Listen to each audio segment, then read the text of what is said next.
Salut Dave. Comment ça va? Bah ça va, ça fait longtemps qu'on s'est pas vu et ça fait longtemps que je te dis il faut qu'on fasse une interview pour parler de ton actualité. Et le Oh direct. putain, Sylvain, tu veux? Soy un hombre muy honrado. C'est déjà bon ça? J'adore ce morceau. Je le rappelle après. La mujer no me falta ni el dinero ni l'amor. J'adore. Grave. J'adore. Banderas. Exactement. Desperados. Banderas.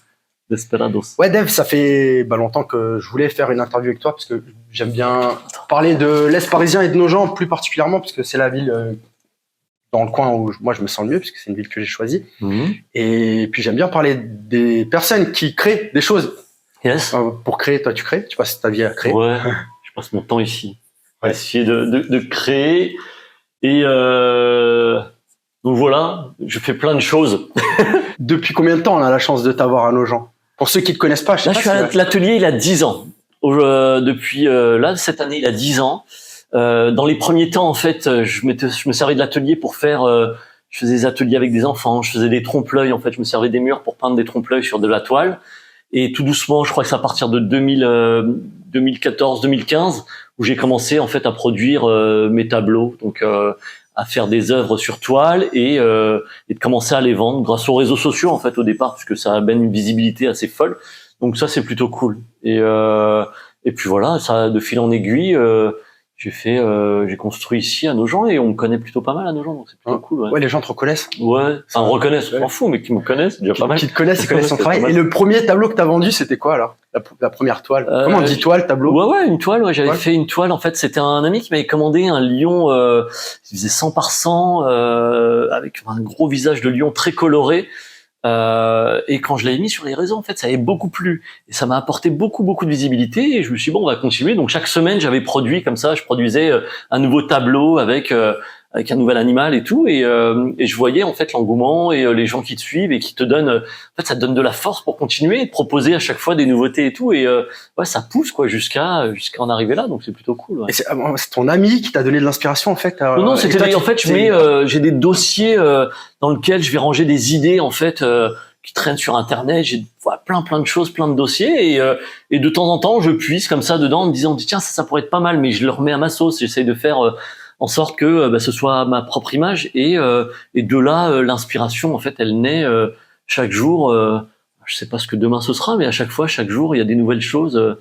Comme je te disais aujourd'hui, ouais, avec l'intelligence artificielle, on peut réussir à trouver des pistes ou des idées en fait, à mélanger des styles qu'on n'aurait pas pu imaginer ou ce qui aurait été long à réaliser sur Photoshop.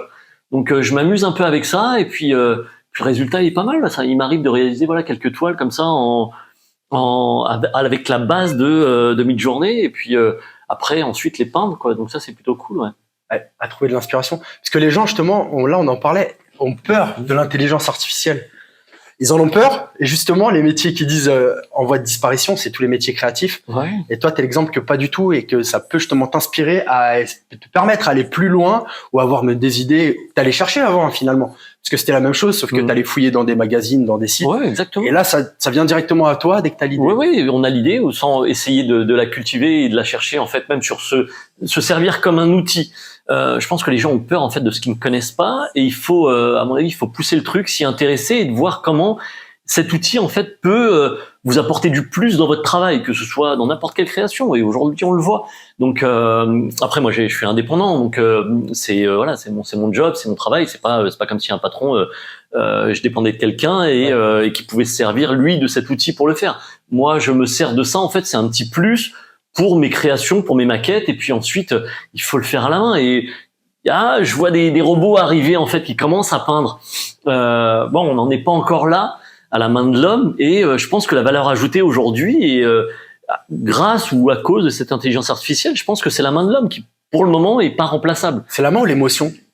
Il y a les deux. Si on peut apporter l'émotion, le ressenti et en plus la qualité et surtout le savoir-faire de la personne. Et ça, je trouve que c'est riche et important et c'est ce qu'il faut, à mon avis, mettre en avant aujourd'hui. Ouais. Et du coup, quand tu as commencé, est-ce que tu aurais imaginé que ça pouvait arriver ça?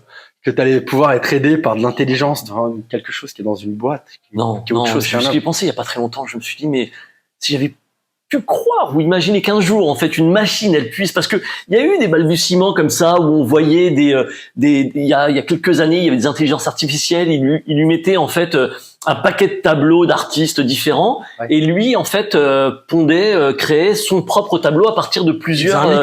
Il faisait un mix de tout ça. Donc c'était les balbutiements de cette histoire. Et là, la Midjourney, il a fait une révolution en quelques années, là, en 2 ans, là, c'est une révolution. Et je vois aujourd'hui la version qu'il propose, elle est très très proche de la réalité. Après, quand tu passes beaucoup de temps dessus à voir les photos, tu vois quand c'est de l'intelligence artificielle ou des vraies photos. Ouais. Et il y en a certaines, elles sont très très bluffantes. Les maisons, tu vois les maisons là qu'ils font au bord de la mer sur des falaises. Non, c'est assez incroyable. Il y a des prompts en fait qui sont tellement bien réalisés que tu peux difficilement déceler en fait que c'est de l'intelligence artificielle. Mais autant s'en servir pour le moment. Après, moi, je suis dans le domaine artistique. Je m'en sers vraiment pour pouvoir réaliser ensuite mes œuvres. Mais je me sers pas en fait de l'intelligence artificielle pour réaliser mes œuvres en numérique et de pouvoir les vendre. C'est pas mon intérêt pour l'instant. Voilà. Et j'ai pas ce plaisir là. Moi, mon plaisir, c'est vraiment de prendre le pinceau, mélanger mes peintures et de peindre et de voir en fait créer, se réaliser sous mes doigts ou sous mon pinceau comme ça une œuvre. Et c'est ça qui est enrichissant pour l'homme. Et je trouve qu'on a besoin de ça. Les gens, lorsqu'ils voient un tableau comme ça, ils veulent toucher, ils veulent voir un petit peu. Et c'est bluffant parce que c'est fait à la main, quoi. Ouais, l'histoire. Je trouve que c'est plus sympa en tout cas. C'est toujours l'histoire. Quand t'as commencé comment? Moi, je sais, mais c'est très longtemps. Ouais. Moi, j'ai commencé en fait vraiment par. Donc, je dessinais énormément. Quand j'étais petit, je dessinais tout le temps. Depuis toujours. Ouais, toujours. Mais vraiment tout petit. À regarder les autres en fait qui faisaient des dessins et de se dire ben voilà, si quelqu'un peut le faire, je peux le faire. Donc et je dessinais énormément. J'ai mon oncle en fait qui peignait, donc ça me donnait aussi de me dire ben voilà, lui c'est peint, donc je peux y arriver. J'avais cette passion et cette envie de créer. Donc j'ai beaucoup dessiné. Et arrivé au collège en fait, j'ai rencontré des potes en fait qui avaient commencé à faire du graffiti et tout. Donc et là ça m'a amené en fait sur une autre voie. Je trouvais ça hyper enrichissant, cette culture hip-hop et tout. Donc je dessinais, je faisais beaucoup de graffiti, j'adorais le travail de la lettre, des petits persos et tout, j'adorais ça. Travailler à la bombe aussi, il y avait ce médium là, je trouvais super cool parce que tu vois, sans passer par les écoles en fait qui te donnent il faut faire ci, il faut faire ça, il y a des règles en fait à respecter. Banga. Banga, il était là à l'origine, il y avait eu beaucoup de choses. Ouais, je me rappelle au Puce de Clignancourt quand il faisait ses t-shirts et tout, ou à Châtelet là, je me rappelle la boutique Équivoque et tout là, c'était sympa. Mais il y a eu ces trucs, il y a eu cette période là, c'était il y a cette histoire là, elle a 20 ans Banga, je me rappelle. Mais voilà, c'est tous ces petits débuts, moi j'ai adoré tout ça et de rentrer comme ça dans ce mouvement et tout et de créer ça m'a apporté toujours de montrer à l'époque il y avait pas internet, il y avait pas tout ça, donc j'avais un book et je peignais tout le temps dans la rue. Moi j'ai grandi à Drancy, donc et j'avais des potes avec qui je sais pas, il y avait cet engouement, ce truc où on aimait ça, donc j'entraînais mes potes avec moi tout le temps le soir et tout, on allait peindre des murs et tout, et ça c'était plutôt cool. Il y avait une sorte de communauté qui s'était créée autour de ça et puis voilà, j'étais plus ou moins doué, donc c'était plutôt cool de briller avec quelque chose en fait pour quelqu'un de timide et tout, c'est plutôt sympa. Ouais. T'étais timide toi? Ouais, après maintenant là je suis bien dans mes pompes et tout, donc je suis plus extraverti, mais sinon j'étais assez timide, réservé, mais en fait ça dépend aussi des personnes avec qui tu t'entoures. Et tu m'as raconté un truc intéressant. Ça fait un bout de temps maintenant, où tu me disais, tu te promenais tout le temps avec un calepin que tu montrais à tout le monde pour avoir des retours des gens. Pour tout le temps avoir des retours. En fait, aujourd'hui, t'as les réseaux, où tu postes un truc, elle est vue par des milliers de personnes en quelques minutes ou quelques jours, c'est assez fou. Donc t'as des retours qui sont positifs ou négatifs, donc tu prends et tu te construis aussi avec ça, et c'est hyper important, en fait, quand t'es dans ton atelier à peindre chaque jour et tout, d'avoir un regard extérieur aussi qui te dit, ouais tiens, il y a ça c'est bien, ça c'est moins bien, ou après un avis qui soit constructif et qui soit intelligent, pas je vais pas demander à tout le monde, mais une personne qui s'y connaît, qui a du goût, ça c'est plutôt œil. sympa de partager avec ce genre de personnes. Mais c'est plutôt c'est cool d'avoir l'avis des autres, j'aime bien, c'est plutôt en fait si c'est peindre et pour que personne le voit et de pas montrer son travail, moi, je trouve qu'il n'y a pas de grand intérêt. Même si il y a le plaisir de faire, ça c'est génial, mais une fois fait, Je suis du genre de l'artiste en fait se dire cette œuvre-là en fait elle m'appartient plus, elle appartient, elle aura voilà quelqu'un aura un coup de cœur et elle sera à lui et puis et c'est ce que je cherche en fait, me dire j'ai créé quelque chose pour quelqu'un, je sais pas pour quand. Ouais, j'aime ça. Ouais. Et quelqu'un qui possède une de mes œuvres, moi je suis super ravi de me dire que cette œuvre vit voilà dans un autre lieu et j'ai la chance aujourd'hui d'avoir des œuvres en fait qui sont un peu partout. Il y en a, j'en ai en Australie, en Europe, il y en a un peu partout, donc c'est plutôt cool. Mais j'en ai pas mal aux États-Unis aussi. Aux États-Unis? Ouais, il y en a beaucoup. J'en ai de l'autre côté, à Los Angeles. J'en ai à New York, Miami. Il y en a Colorado. Il y en a pas mal. Donc à Dubaï, il y en avait d'exposés. Il y en a à Dubaï. Il y en a eu de Dubaï. Il y en a qui sont partis en Inde. Donc ça c'est plutôt cool aussi. Il y en a sur Dubaï. Il y en a eu en Chine. Il y en a eu une en Chine. Japon aussi. Donc voilà, c'est tous ces trucs-là en fait. Se dire que dans mon petit atelier comme ça à Nogent-sur-Marne, j'arrive à toucher le monde entier. Ça, c'est génial. C'est marrant, ça. Et puis même, encore plus drôle, en fait, ça va passer avec le temps. Les gens vont se les passer, les toiles, elles vont sûrement, dans des années, être achetées par quelqu'un d'autre. Ouais, peut-être, qu'elles vivent différemment aussi. Et ça, c'est plutôt cool. Après, elles m'appartiennent plus. Donc, je me dis, voilà, il faut qu'elles vivent. Et ça, après, même si les gens veulent s'en séparer pour autre chose, ou non, c'est plutôt cool. J'aime bien l'idée. Ouais. Ouais, c'est sympa. Est-ce que tu continues d'apprendre ou est-ce que tu sais tout là? Ou est-ce que tu arrives encore à faire des trucs et te dire, oh, je le faisais comme ça? Et pendant longtemps, j'aurais dû le faire comme ça, mais je savais pas faire. Ouais, non, je vois certaines choses, en fait, où je me lance sur des projets, comme on voit là-bas, par exemple, là, l'ours dans le métro. Il y a quelques années, j'aurais pas eu la force de me lancer sur un truc pareil. Je me dis. Tu veux qu'on aille comme ça, tu te présentes? Sur une toile comme ça, on est sur un 2 mètres par 100. Et il y a beaucoup de détails, en fait. Il y a beaucoup de détails. Regarde, viens voir, suis-moi. Tu me suis? Donc il y a beaucoup de détails, tu vois, avec le train, avec des graffitis, il y a tous les carreaux, t'as tous les reliefs, les reflets comme ça au sol, les petites bouteilles et tout, et ça représente beaucoup de temps quand même de travail, et il faut oser se dire, vas-y, je vais commencer, et en fait, ne pas se presser, se dire chaque chose se fait en son temps, et de démarrer déjà les choses, et puis ensuite elles arrivent, voilà, jour après jour. Les créations se montent et ça c'est plutôt cool. Ouais. Et c'est en général ces animaux, ça par exemple c'est une demande ou c'est? Non, c'est un délire en fait. Un délire, ouais, donc j'aimais bien en fait le personnage de Cause. Donc je l'avais créé justement sur Midjourney. Je lui avais demandé voilà personnage de Cause, version un peu triste comme ça et tout sur un rebord. Et puis ensuite moi derrière, donc ça c'est mon univers en fait dans lequel je mettais à chaque fois mes animaux.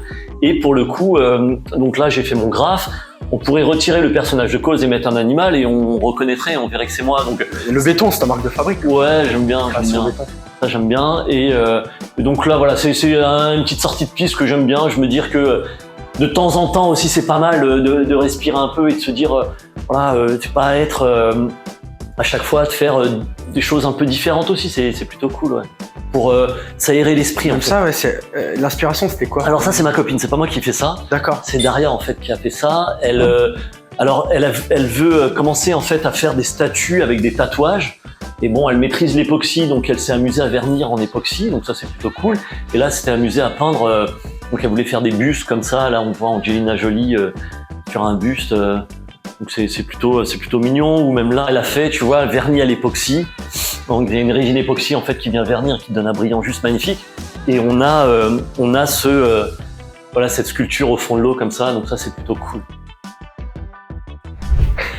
C'est canon. Donc là c'est pareil. Ça c'était vraiment. J'avais trouvé la base sur Midjourney. En fait, il y avait l'ours qui était allongé comme ça avec son reflet dans l'eau. Et je trouvais ça juste magnifique. Et ça amène quelque chose de différent en fait sur le tableau parce que c'est très photographique. Ça, je trouve que ça marche vraiment bien comme ça. Et puis le classique, en fait, j'y amène ma petite touche urbaine, comme ça, un bloc de béton qui n'a rien à voir, mais on pourrait croire qu'il est entre un zoo ou voilà une banquise, on sait pas trop.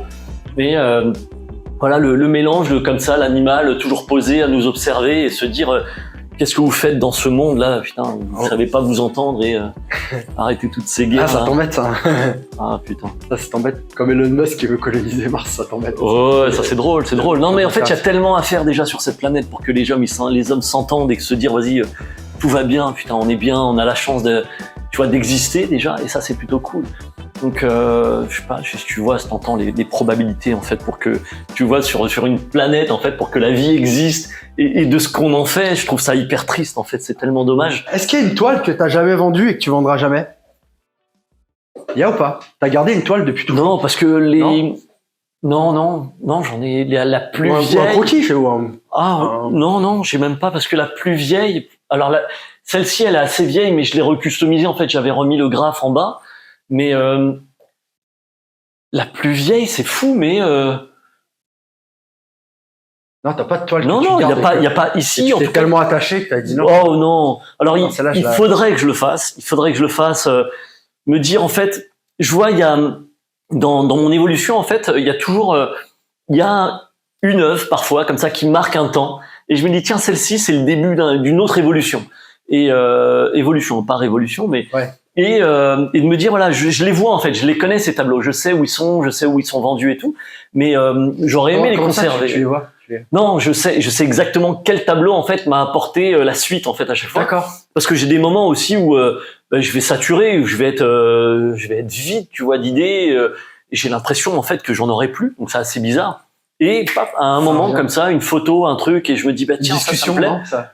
Ouais, non, plus des photos, un animal, une pose, un truc, et je me dis tiens ça, lui, je le vois bien dans un univers comme ça, et je repars sur un nouveau truc, et je me dis tiens voilà, c'est reparti, tu vois, comme une nouvelle vague.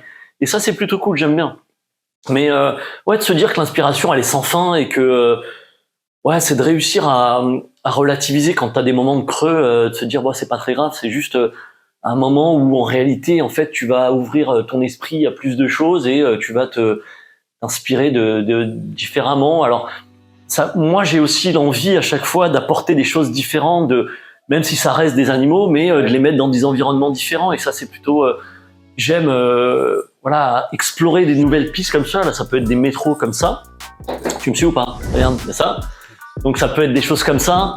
Et l'idée me plaît. Et ça reste. On comprend que c'est mon univers, toujours avec cet animal qui est dans un univers dans lequel il a rien à faire, quoi. Ah, c'était la phase métro. Ouais, j'aimais bien. Après, je pense qu'il y en aura peut-être un ou deux encore comme ça. On verra ce que ça donne. Après, revenir à mes classiques aussi, le béton, parce que j'adore le béton. Travailler cette matière comme ça en trompe-l'œil et tout, ce serait plutôt cool. Donc pour le moment, j'ai 2-3 petites pistes, mais rien de concret encore. En tout cas, il y a une œuvre que t'as préférée? Oh, il y en a eu, ouais, il y en a eu quelques-unes. Il n'y en a pas eu une car. Ouais, si, il y en a quelques-unes. T'as parlé. Là, il y a eu sur les dernières. Alors l'original, elle va être sur Biarritz. J'aimais bien ce tableau. Là, je sais pas si tu vois, il y a ça par exemple où j'avais fait cette œuvre là, mais bon.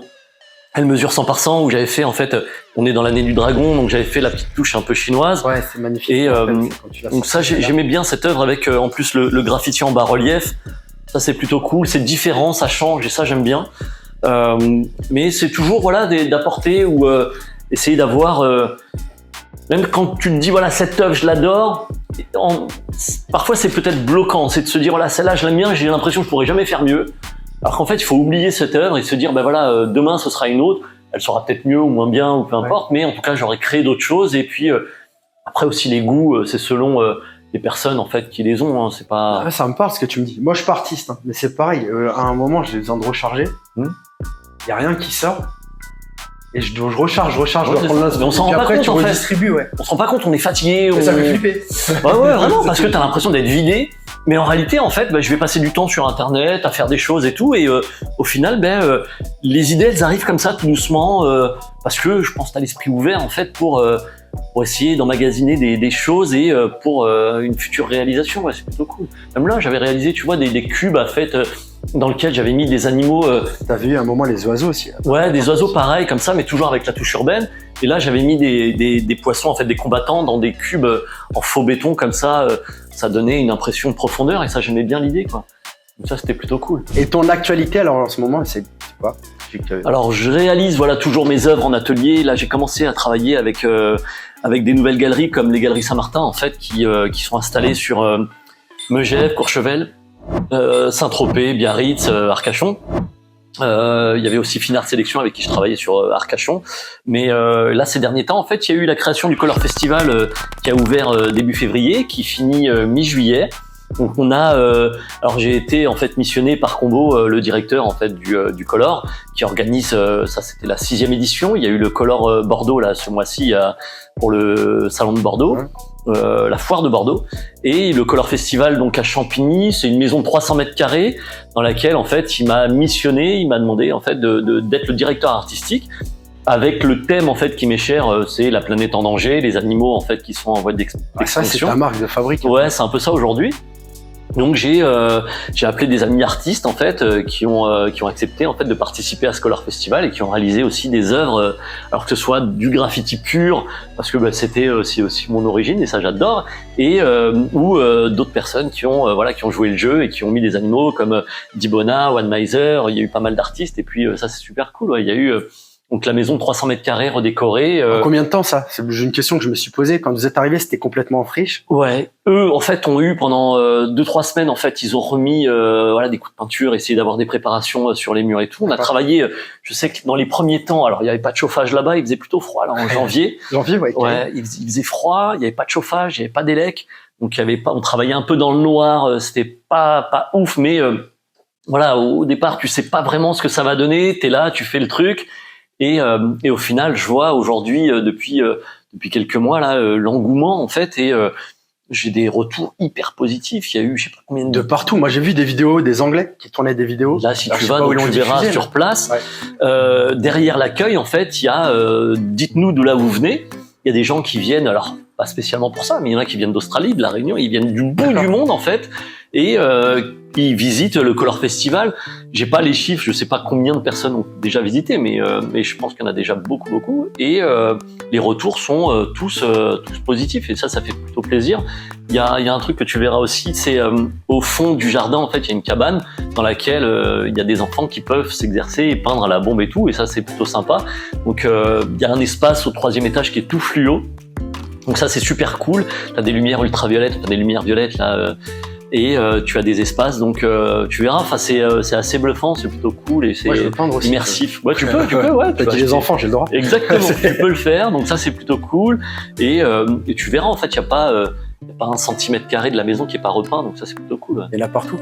Et du coup, à part, ça bouge plus à part parce que tu disais qu'il y a encore des artistes qui viennent. Ouais, il y avait des lives. Alors là, j'ai pas les dates en fait, mais les week-ends en fait, généralement, il y a eu des lives qui sont organisés où des artistes viennent peindre. Alors il y a eu le jardin, enfin ou la maison en extérieur, de côté terrasse en fait. Il y a eu un artiste qui s'appelle Star 97 qui nous a fait un super chat. Il y a eu aussi Mr Copy qui nous a fait un chat magnifique.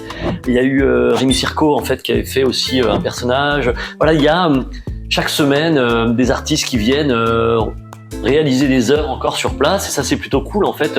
Ça donne la possibilité aux visiteurs de voir des artistes travailler en live et tout. Ça c'est hyper plaisant. Ouais. Et du coup pour réaliser une œuvre comme ça, c'est combien de temps?